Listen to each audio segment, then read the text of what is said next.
बाद अगर जरूरी होगा तो हम एक्शन करेंगे, लेकिन आप मेरे खिलाफ बोल रहे थे, इसीलिए हम आपको तबाही किए, बड़ाई कर दी। खूब करिए, मेरे खिलाफ करिए, हम आपको तारीफ करेंगे, लेकिन कोई काम नहीं कर रहे हैं। कोई बात है तो लिख करके दीजिए। अरे ऐसे ही बोल रहे हैं, अरे जवाब दे रहे हैं तो उसमें नहीं। अगर किसी चीज के बारे में कोई बात है तो आप लिख करके हमको दीजिए, हम देखेंगे। बैठिए बैठिए, अपने स्थान पे जाइए, अपने स्थान पे जाइए, पहले अपने स्थान पे जाइए, अपने स्थान पे जाइए।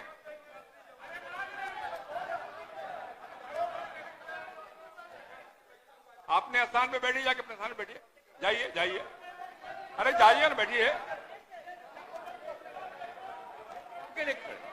बैठ जाइए बैठ जाइए। अरे आप बैठिए, हो गया, बैठिए आराम से, सबका सुनिए क्या कर रहे हैं। अशोक कुमार सिंह, पूरक पूछिए। अध्यक्ष महोदय, पूछता हूँ। पूरक पूछिए, पूरक। उत्तर प्राप्त है। अध्यक्ष महोदय, मेरा प्रश्न है कि रामगढ़ प्रखंड के शौका निर्माण कार्य शेष हैं और कुछ में निर्माण कार्य में काफी देरी हुई है, तो सभी को हम लोग समेकित रूप से इस बार टेकअप कर लेंगे, क्योंकि इस बार राशि भी उपलब्ध है। इन्हीं कारणों से वजह से राशि की उपलब्धता नहीं रहने की वजह से हुआ होगा, लेकिन इस बार हम लोगों ने जहां पर बिल्कुल विद्यालय नहीं है या ये हालात बिल्कुल सही नहीं है, उसको हम लोग प्रायोरिटी पर टेकअप करेंगे, इसको भी करेंगे निश्चित। अध्यक्ष महोदय, करेंगे तो नहीं, जो 20 में निविदा हुई माननीय अध्यक्ष महोदय, और आज तक कब तक करेंगे, कृपया बता दें, स्पष्ट बता दें। हमने कहा कि अरे ये लोग शांत रहिए, शांत रहिए। सर, ये लोग लिख दिए हैं कि इसके चलते राज्य के निजी विद्यालयों में शिक्षा के अधिकार अधिनियम RTE के तहत 20% कमजोर वर्गों के बच्चों का नामांकन होना चाहिए, लेकिन नहीं हो रहा है। सरकार का जवाब भी इसकी पुष्टि करता। इनकी अब बात ये है, ये बोल रहे हैं, तो इसके लिए जो कमजोर वर्ग है, आप उसके लिए जरा इसको ध्यान से देखिए, पूरे तौर पर ध्यान दीजिए। और एक और अधिकारी भी है, मैं इनको भी कहूंगा कि इसको ध्यान से देखिए। हमको इन्होंने दे दिया है, तो इस पर जरा देख लीजिए, जो भी इसके बारे में संभव है इसको। ठीक है, बैठिए। अरे देखेंगे, अब हो गया, बैठिए बैठिए। आप नहीं, बैठिए। अरे ये सब देखिए ना, हम लोग तो कमजोर वर्गों के लिए रात दिन काम करते हैं। आपने अभी कहा है हम एक एक चीज की जांच करवाएंगे, क्यों कोई दिक्कत कहीं हो रही है इसको हम देखेंगे। हमने दोनों को कह दिया है, जो अधिकारी हैं और उनके अफसर हैं, आई दोनों को लिख दिया, इन लोगों को भी हमने कह दिया, सब लोग अब देखेंगे इसको। महोदय, मेरा प्रश्न यह है मोटा मोटी कि आपने जो BPSC टीचर है उसको सीनियर बना दिया, और जो सक्षमता परीक्षा नियोजित शिक्षक ने दिया उसको आपने जूनियर बना दिया। तो जो सक्षमता परीक्षा दिया है वो 15 साल, 10 साल, 17 साल, 18 साल तक लगातार वो कार्य करता रहा शिक्षण संस्थानों में, और उसके 15 साल, 18 साल के निरंतरता आप नहीं जोड़ेंगे तो वह डिमोरलाइज फील करते हैं। और दुनिया में कहीं ऐसा नहीं है कि एक ही काम में हम लगे रहे हों और हमको वो वरीयता का लाभ नहीं मिले।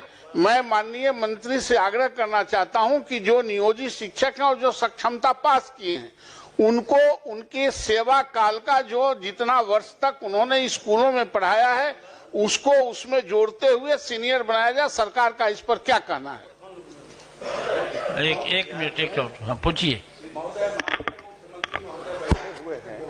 हम लोग सभी जानते हैं यहाँ 3 लोकतांत्रिक ढांचे में 3 तरह की सरकार है, केंद्र सरकार, राज्य सरकार और लोकल गवर्नमेंट, स्थानीय स्वशासन की सरकार। और उसके तहत माननीय मुख्यमंत्री जी ने उस समय नियोजन इकाई के द्वारा नियुक्ति करवाया। जो माननीय सदस्य का सवाल है वह इसलिए भी अनिवार्य है और अपरिहार्य है कि उन्हीं शिक्षकों के अनुभव के आधार पर सरकारी विद्यालयों में प्रधानाध्यापक के रूप में नियुक्ति की गई, प्रधान अध्यापक के रूप में नियुक्ति की गई, शिक्षण प्रशिक्षण महाविद्यालय में व्याख्याता के रूप में नियुक्ति की गई, उसमें आप उनका अनुभव मान रहे हैं। राज्य सेवा संवर्ग के भी कोई अगर भारतीय प्रशासनिक सेवा में जाते हैं तो वो सरकार स्टेट टू सेंटर होता है, सेंटर टू सेंटर होता है, तो लोकल गवर्नमेंट टू स्टेट क्यों नहीं हो सकता है? इतने दिन की सेवा, वो भी नियमित सेवा। मुख्यमंत्री महोदय ने पहले वो ठेके पर थे नियुक्त, कॉन्ट्रैक्ट पर, और मुख्यमंत्री महोदय ने 60 वर्ष की सेवा उनकी भी की जितनी सरकारी कर्मियों की, सरकारी शिक्षकों की सेवा थी। तो मुझे नहीं लगता इसमें कोई विवाद है। विभाग द्वारा यह विवाद जरूर पैदा किया जा रहा है, शिक्षकों में असंतोष बनाया जा रहा है, पठन पाठन का कार्य प्रभावित हो रहा है। इसीलिए इसमें मंत्री महोदय आप एक बार समीक्षा करें और सरकार के संवैधानिक स्वरूप को देखते हुए जो माननीय सदस्य का प्रश्न है उसके अनुरूप उनको यह हकदारी मिलनी चाहिए। माननीय सभापति महोदय, जहाँ तक शिक्षकों के वेलफेयर का प्रश्न है या फिर शिक्षा जगत में जितनी सुधार हुए हैं, अगर उसमें डिटेल में जाएंगे समय लगेगा, लेकिन यह कहना कि शिक्षकों के विरुद्ध है सरकार या उनका ख्याल नहीं रख रही है, सही नहीं है। लेकिन जो कॉन्स्टिट्यूशनल पोजीशन है, हम निश्चित रूप से आपके प्रस्ताव पर और विचार करेंगे, लेकिन जो कॉन्स्टिट्यूशनल पोजीशन है वो भी माननीय सदस्य जान जाएं। स्थानीय निकाय शिक्षकों की नियमावली भारत के संविधान के अनुच्छेद 243(6) के तहत अधिसूचित की गई है, जो राजकर्मी श्रेणी के तहत नहीं होते हैं। तो ये कॉन्स्टिट्यूशनल पोजीशन है, लीगल पोजीशन है। उसके बावजूद भी मैंने कहा कि हम उस पर विचार करेंगे, लेकिन जहाँ तक लीगल पोजीशन है, कॉन्स्टिट्यूशनल पोजीशन की बात है, सरकार उस पर सही है और जो हमारा विभाग है वो भी सही है। किसी को तंग तबाह करने के ख्याल से इस तरह की कोई मंशा नहीं है। हम लोगों ने तो जहाँ तक हो सका है शिक्षकों के हित में सारी कार्रवाइयाँ की हैं। अभी आप देख ही रहे हैं जो नियुक्तियाँ हों या उनके अन्य जो भी उनके हित के कार्य थे, 2 लाख करीब 50,000 से ज़्यादा जो शिक्षक थे वो तो पास कर चुके हैं सक्षमता परीक्षा में और वो राजकर्मी का दर्जा पा रहे हैं। महोदय हम भटक गए। मैं यह संजीव जी ने भी कहा कि आपने हेडमास्टर बनाया तो उसकी वरीयता को काउंट किया कि नहीं? आप बीपीएससी में सरकार ने एक योजना लाई कि नियोजित शिक्षकों को हम परमानेंट करके राज्यकर्मी का दर्जा देना चाहते हैं। आप दिए, वो परीक्षा दिया, लेकिन उसका पोंछ काट देने का आपने तो नहीं कहा था कि आपको जो पोंछ लगा हुआ है 18 साल का 20 साल का वो हम काट देंगे। और सरकार नियुक्त की थी, चाहे वो जिला में जिला परिषद का हो या कॉरपोरेशन में हो, जहां कहीं भी जहां कहीं भी नियुक्ति हुई है महोदय वो सरकार के आदेश पर हुआ है। 60 साल तक आपने उसको रखने का वादा किया इसी सदन में। हम सिर्फ यह चाहते हैं कि जो 18 साल 20 साल से काम कर रहे हैं उनकी सेवा निरंतरता उसमें जुटनी चाहिए। ये यूनिवर्सिटी एक्ट में भी है, दुनिया में ऐसा नहीं होता है कि एक ही काम कर रहे हैं, हम प्रमोशन के लिए छलांग करने जा रहे हैं बीपीएससी में देकर टेस्ट कराने, तो हमारा पोंछिए काट दीजिए। इसलिए महोदय मैं पुनः यह कहता हूं कि उनकी जो सेवा निरंतरता है उसमें जोड़ी जाए। अनुभव, जितने दिन का अनुभव है, और आज अभी यूनिवर्सिटी सर्विस कमीशन के पूर्व चेयरमैन बैठे हुए हैं और वर्तमान चेयरमैन भी बहाली कर रहे हैं। आप दूसरे कॉलेजों को, एफिलिएटेड कॉलेजों के 10 साल या 5 साल का आप काम करने का अनुभव जोड़ रहे हैं कि नहीं? आप उस पर आप अंक दे रहे हैं कि नहीं? ये दुनिया में ऐसा ही चलता है। एक अलग रूप से इसको प्रताड़ित करने के दृष्टिकोण से जो जूनियर आज बहाली हुआ है उसके कलेजा पर आप सीनियर के कलेजा पर बैठा देंगे तो शिक्षण संस्थानों में इसका असर पड़ता है। इसलिए महोदय मेरा आग्रह है कि उनका जो अनुभव का लाभ है उसमें जुटे। यह इस पर सरकार क्या कहती है? सभापति महोदय, प्रताड़ना की तो बात मेरे समझ के परे है और शायद इस सदन के समझ के भी परे है। शिक्षकों को जहां तक सुविधा दी जा रही है एक चीज माननीय सदस्य भी बताना चाहेंगे, चूंकि उन्होंने लीगल प्रोविजन की बात की, हमने भी किया, तो क्या जो सक्षमता पास करने के पहले जब वो जो शिक्षक थे जिसे नगर निकायों ने या पंचायती राज व्यवस्था के अधीन उन्हें नियुक्ति दी गई, उन्हें टेम्परेरी स्तर पर या कॉन्ट्रैक्चुअल पर, तो वो हकदार नहीं थे न्यू पेंशन पॉलिसी के उस वक्त जब आप वहाँ पर जब आपकी नियुक्ति थी या आपको जब पंचायती राज व्यवस्था के तहत आपको शिक्षक के रूप में रखा गया, तो उस वक्त आप तो न्यू पॉलिसी स्कीम के एनपीएस के तहत पेंशन स्कीम के हकदार नहीं थे। हकदार अब आप हुए हैं अब से, जबकि आप राज्यकर्मी का दर्जा पा लिए हैं तब। तो इसलिए प्रताड़ना की कहाँ से बात हो रही है? वो तो उनके सुविधा के लिए हम लोग ने सक्षमता परीक्षा की और उसको हम लोगों ने राज्यकर्मी का दर्जा दिया। माननीय मुख्यमंत्री जी ने बिल्कुल उनके तरफ संवेदनशील रुख अपनाया है। जहाँ तक ये प्रश्न है, उन्होंने कहा कि सेवा जो उन्होंने दी है राज्य को और अपने अपने संस्थाओं में, उस पर हम विचार जरूर कर लेंगे, लेकिन कानूनन रूप से इसकी बाध्यता नहीं है, लेकिन फिर भी हम संवेदनशील होकर उस पर पुनः विचार करेंगे। धन्यवाद। ठीक, माननीय सदस्य अपनी सूचना। अध्यक्ष महोदय, राज्य के सरकारी विभागों में राज्य कर्मियों को अपने पद के अनुसार उसे 7वें वेतन आयोग के तहत मूल वेतन के साथ ग्रेड पे दिया जा रहा है और लेवल भी निर्धारित है, जबकि बीपीएससी टीआर1, बीपीएससी पीआर2, बीपीएससी टीआर3 द्वारा चयनित अध्यापक एवं सक्षमता पास विशिष्ट शिक्षकों का ना ही ग्रेड पे निर्धारित किया गया है और ना ही लेवल तय किया गया है। सिर्फ नियोजन के तहत वर्ग 1 से 5 के अध्यापकों को एवं विशिष्ट शिक्षकों को 25,000, वर्ग 6 से 8 के अध्यापक को 28,000, वर्ग 9 से 10 के अध्यापक एवं विशिष्ट शिक्षकों को 31,000, वर्ग 11 से 12 के अध्यापक एवं विशिष्ट शिक्षकों को 32,000 रुपया मूल वेतन दिया जा रहा है, जो 7वें वेतन आयोग से बिल्कुल अलग है, जिसके कारण भविष्य में अध्यापक एवं विशिष्ट अध्यापकों को 8वें वेतन आयोग के लाभ से वंचित रहना पड़ सकता है, जबकि उक्त शिक्षकों को भी राज्यकर्मी का दर्जा प्राप्त है।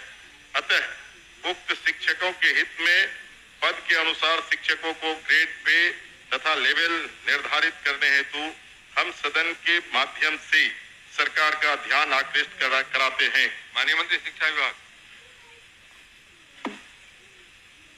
अध्यक्ष महोदय, वस्तुस्थिति यह है कि पंचायती राज संस्थाओं एवं नगर निकाय संस्थाओं द्वारा नियुक्त शिक्षकों को समान कार्य के बदले समान वेतन देने से संबंधित माननीय सर्वोच्च न्यायालय में दायर SLP संख्या 20/2018 बिहार सरकार एवं अन्य बनाम बिहार माध्यमिक शिक्षक संघर्ष समिति एवं अन्य के साथ दिनांक 10/5/2019 को पारित आदेश, जिसमें माननीय उच्च न्यायालय के द्वारा समान कार्य के बदले समान वेतन देने हेतु पारित आदेश को निरस्त कर दिया गया है। राज्य सरकार पंचायती राज संस्थाओं एवं नगर निकाय संस्थाओं द्वारा नियुक्त शिक्षकों को बेहतर वेतन एवं सेवा शर्त हेतुकृत संकल्पित रही है। राज्य सरकार ने सहानुभूति पूर्वक इन शिक्षकों को 1/9/2020 से EPF योजना, जिसमें राज्य सरकार के द्वारा लगभग 5% अंशदान दिया गया है, से आच्छादित करते हुए दिनांक 1/4/2021 से 15% का वेतन वृद्धि किया गया। पुनः राज्य सरकार द्वारा स्थानीय निकाय शिक्षकों को बेहतर सेवा शर्त एवं वेतन प्राप्त हो के परिप्रेक्ष्य में बिहार विद्यालय विशिष्ट शिक्षा नियमावली 2023 अधिसूचित किया गया। नए शिक्षकों की नियुक्ति हेतु बिहार राज्य विद्यालय अध्यापक नियुक्ति स्थानांतरण अनुशासनिक कार्रवाई एवं सेवा शर्त नियमावली 2023 अधिसूचित किया गया। सरकार द्वारा इन दोनों नियमावली से नया पद सृजित किया गया। यह पद 7वें वेतन आयोग लागू होने के बाद सृजित किए गए हैं, इसलिए यह पद 7वें वेतन आयोग द्वारा निर्धारित पदों में सम्मिलित नहीं है। सरकार द्वारा सरकार के अन्य बहुत सारे पद सृजित किए जाते हैं, जो 7वें वेतन आयोग में सम्मिलित नहीं होते हैं। इन दोनों नियमावली के तहत वर्ग 1 से 5 के शिक्षकों को 25,000, वर्ग 6 से 8 के शिक्षकों को 28,000, वर्ग 9 से 10 के शिक्षकों को 31,000 एवं वर्ग 11 से 12 के शिक्षकों को 25,000 प्रारंभिक वेतन निर्धारित करते हुए पे मैट्रिक्स का निर्धारण किया गया। उक्त नियमावली के तहत शिक्षकों को बेहतर प्रोन्नति का लाभ दिया गया। अगले संभावित जो वेतन आयोग 8वां वेतन आयोग में ये शिक्षा विभाग द्वारा इन विद्यालय अध्यापकों एवं विशिष्ट शिक्षकों के वेतन मान को उचित स्तर पर निर्धारित करने हेतु वित्त विभाग को अनुशंसित किया जाएगा। महोदय, मैं पूरे वक्तव्य को मैं सुना। सरकार बीपीएससी का एग्जामिनेशन लेकर के सरकार ने घोषणा किया कि वो राज्यकर्मी होंगे। दूसरी बात की सरकार ने ही घोषणा किया कि सक्षमता परीक्षा पास जो कर जाएंगे शिक्षक वो राज्यकर्मी होंगे। तो जब राज्यकर्मी होंगे तब फिर क्या औचित्य है कि आप उसको 7वें वेतन के लाभ से अलग रखेंगे, उस श्रेणी में नहीं रखेंगे? क्यों उसको राज्यकर्मी का दर्जा देते हुए और राज्यकर्मी की घोषणा करते हुए उस लाभ से सरकार क्यों वंचित रखना चाहती है, ये मैं जानना चाहता हूं। माननीय मंत्री। अध्यक्ष महोदय, इसमें जो विचार विमर्श किया गया वित्त विभाग से, ऐसी बात नहीं है कि सहानुभूति तो पूरी रखी गई। एक और आंकड़ा मैं पढ़ना चाहूंगा सदन के सामने। वर्ष 2003 में जो नियुक्त प्रशिक्षित शिक्षा मित्र थे, प्रारंभ में उनका नियत वेतन प्रति माह था 1,500, जो वर्तमान सकल वेतन प्रति माह हो गया 31,340। वर्ष 2006 में नियुक्त पंचायत प्रखंड नगर शिक्षक थे 5,000, उनका वर्तमान सकल वेतन प्रति माह हो गया 29,410। वर्ष 2010 में नियुक्त पंचायत प्रखंड नगर शिक्षक 7,000 था वेतनमान, तो उनका हो गया आज के दिन में 29,410। वर्ष 2013 में नियुक्त पंचायत प्रखंड नगर शिक्षक 10,000 थे, उनका आज के दिन में 29,410 सकल वेतन प्रति माह हुआ। ये वित्त विभाग की सोच थी कि इनका 7वें वेतन आयोग से आच्छादित नहीं होंगे और इनके लिए अलग से उन्होंने एक पे मैट्रिक्स बनाई। लेकिन साथ ही हमने ये भी कहा कि भविष्य में जब 8th पे कमीशन लागू होगा तो उसमें फिटमेंट कमेटी बैठती है और फिटमेंट कमेटी जिस श्रेणी में ये फिट करेंगे उसमें उनको आच्छादित करेंगे। धन्यवाद। महोदय, जो सरकार की